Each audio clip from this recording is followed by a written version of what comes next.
कोकणातील प्रत्येक अपडेट जाणून घेण्यासाठी आजच माझे कोकणच्या सोशल मीडिया प्लॅटफॉर्मला लाईक, फॉलो आणि सबस्क्राइब करा।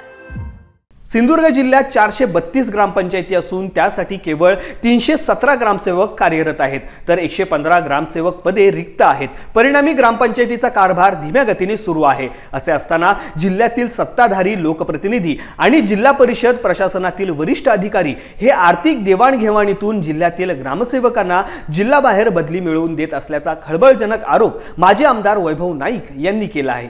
सिंधुदुर्ग जिल्हा परिषदच्या अखत्यारीत येणाऱ्या सिंधुदुर्ग जिल्ह्यामध्ये 432 एकूण ग्रामपंचायती आहेत आणि या ग्रामपंचायतीपैकी 117 ग्रामपंचायतींना ग्रामसेवकच उपलब्ध सध्या नाही आहे।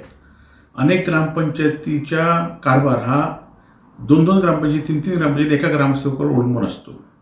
एवढं असून सुद्धा आता परजिल्ह्यात ज्यांना बदली पाहिजे आहे, खरं तर हा अधिकार त्या जिल्हा परिषदचा आहे की परजिल्ह्यातील ग्रामसेवकांना बदली करून सोडायचे की नाही।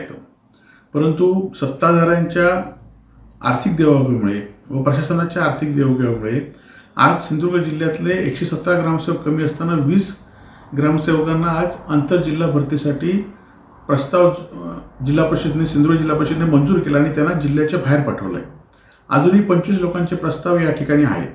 म्हणजे एकीकडे आपले जिल्ह्यातील ग्रामपंचायतीला ग्रामसेवक मिळत नसताना असलेले म्हणजे कमी असलेले ग्रामसेवक सुद्धा दुसऱ्या जिल्ह्यात देण्याचं असेल तर पालकमंत्री इथले आमदार खासदार करतायत काय असा प्रश्न या ठिकाणी आहे की आर्थिक देवसाठी जिल्हा ग्रामपंचायतची तळागाळातली स्थानिक संस्था आहे त्या संस्थांना विस्कळीत करण्याचं काम सत्ताधारी करतायत असा माझा आरोप आहे।